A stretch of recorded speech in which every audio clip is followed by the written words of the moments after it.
Mortarion, the Pale King. What makes him appealing?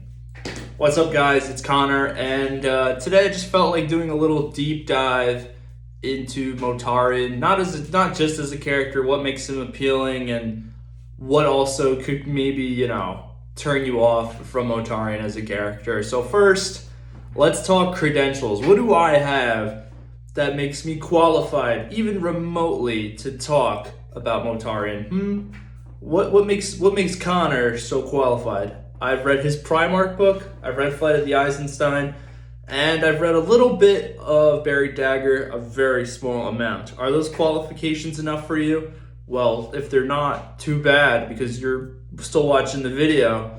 No, but Mortarion's a great character, and I really do highly recommend, if you have really only maybe consumed some sort of other novels, like let's say Godblight or anything, past Horus Heresy, or even in Horus Heresy, but you really don't like Mortarion, I really would recommend you either read his Primarch book or Buried Dagger or even Flight of the Eisenstein, anything with Death Guard, including Lords of Silence.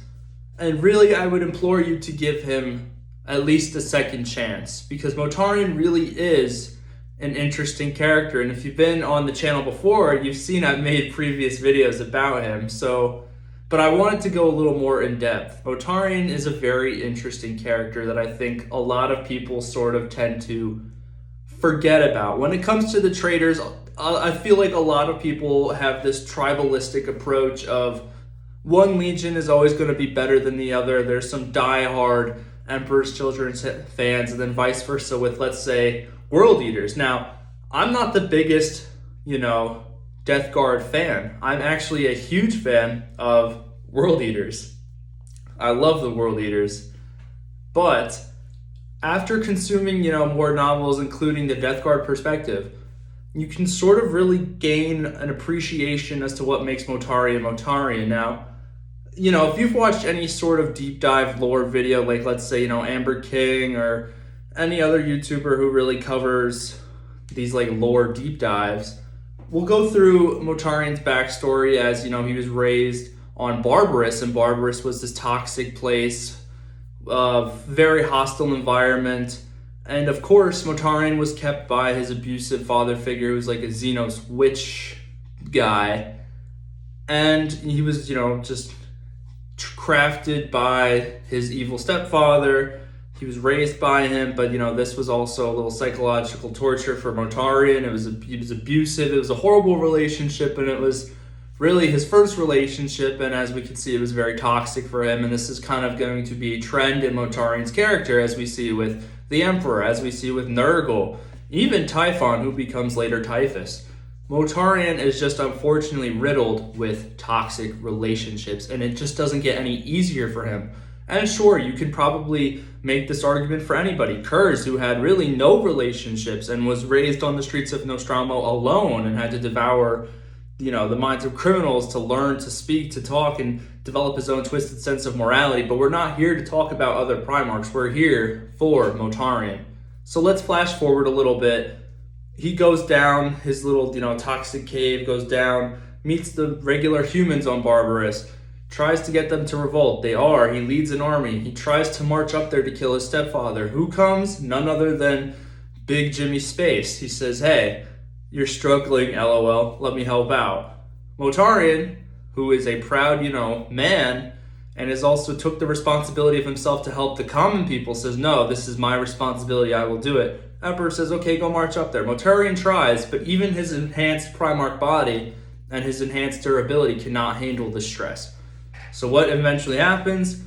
Boom, Emperor basically says this: if you fail, you'll bend the knee, swear fealty, whatnot. And of course, the Emperor does his, shamanistic, big voodoo Chad stuff, kills Mortarion's stepfather.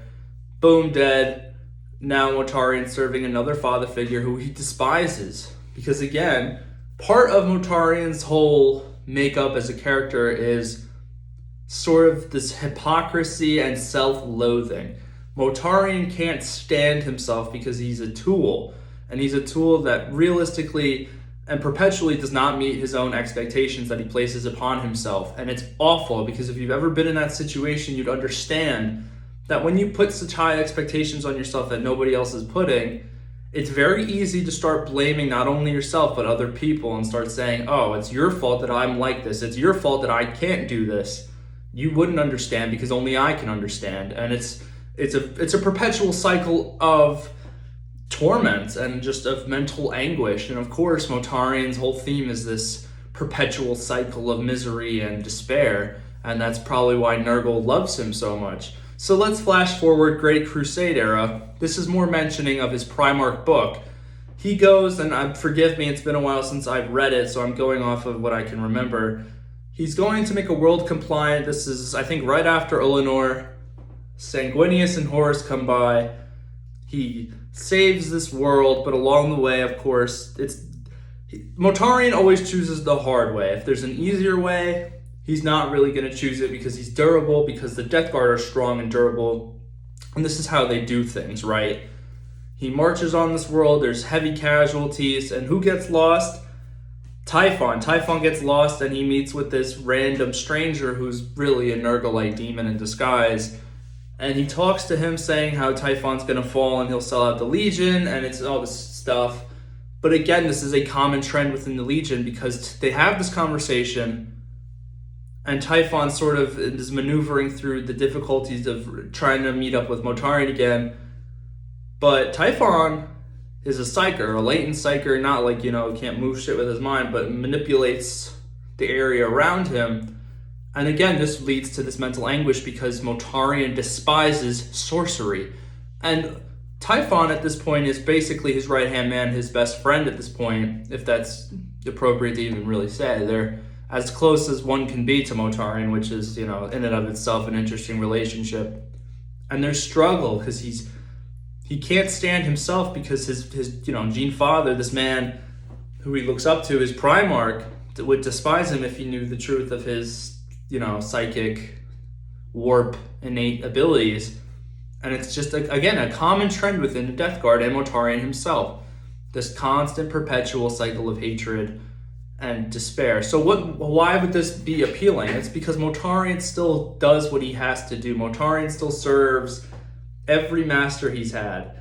And it's the tragedy of it that makes him appealing. Yes, of course, I said it before. There's other Primarchs where you can make this argument. There's, Conrad. There's Fulgrim when he's going through the fall and the temptations of Slaanesh and the Lair Blade. Of course you can make that.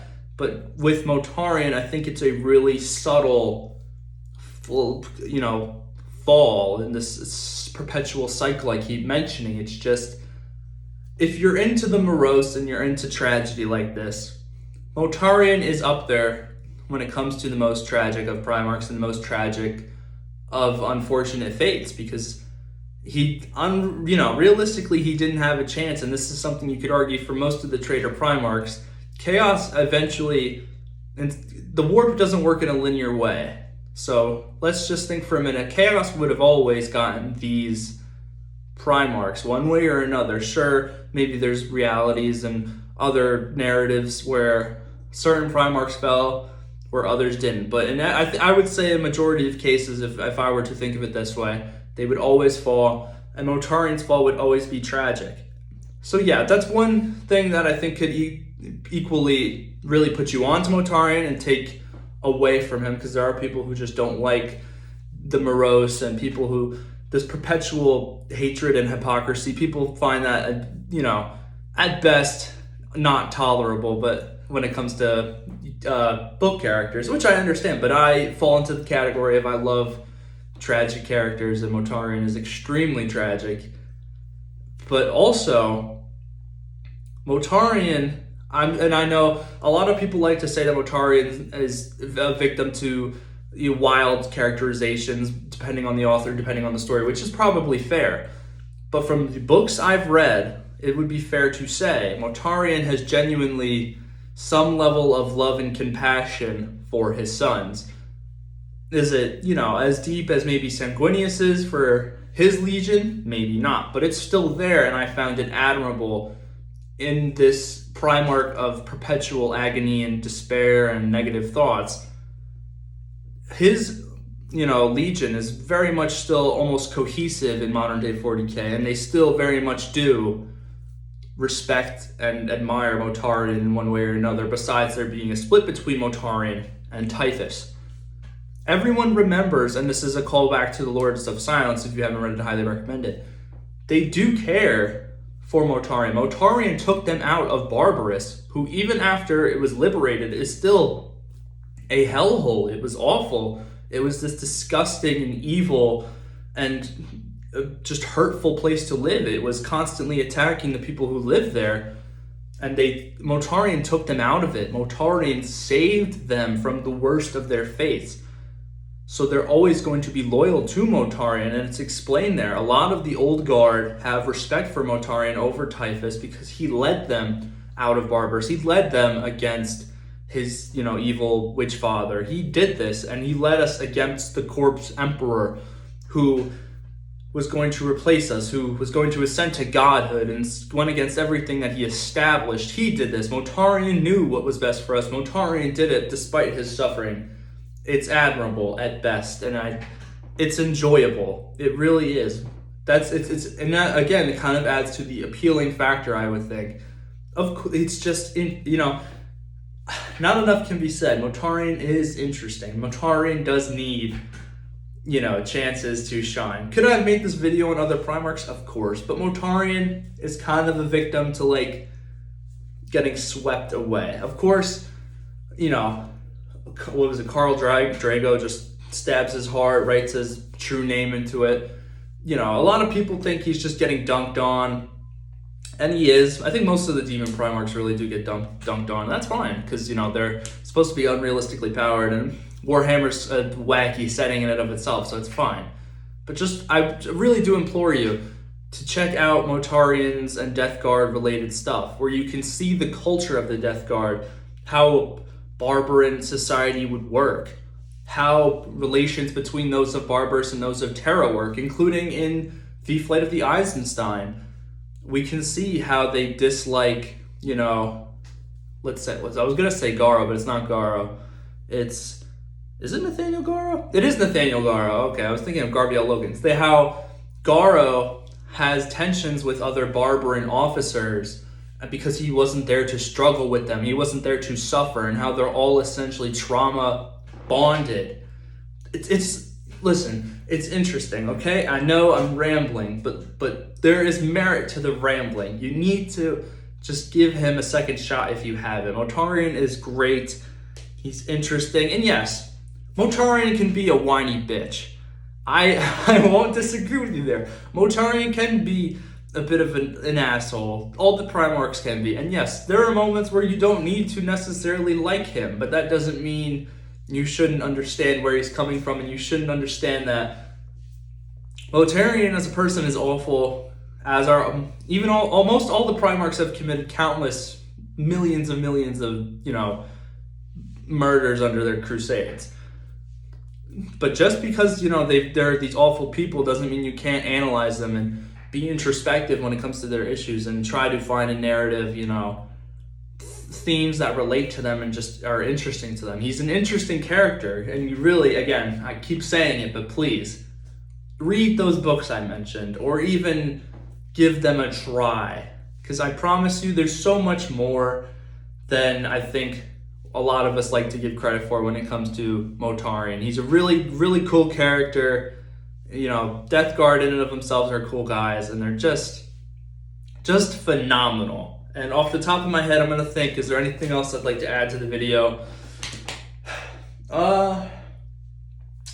No, I guess not. I mean, Mortarion's great. He's awesome, but he also sucks. But that's okay. I just want that to be one of the other prevailing messages of the video. It is okay that he sucks, and I'm pretty sure he's aware that he sucks. But guys, Mortarion's great, and those books that I mentioned probably do more justice than this video. But sorry, that's done, or we're done. I'm done rambling. I might do a deep dive on Fulgrim next, seeing as how I also have videos on him. But other than that, guys, Thank you for sticking around and listening to me ramble about why Mortarion does have some appeal and why he's kind of awesome and why he also kind of sucks a little bit. But thank you for watching. If you liked the video, I appreciate it. And if you like these videos, I also do book reviews. I am qualified. I do have quite the collection. So if you want to subscribe for that and see more book stuff instead of these videos, there's an even mix. But if you want to subscribe, I appreciate it. Other than that, thank you so much. And I am out of here.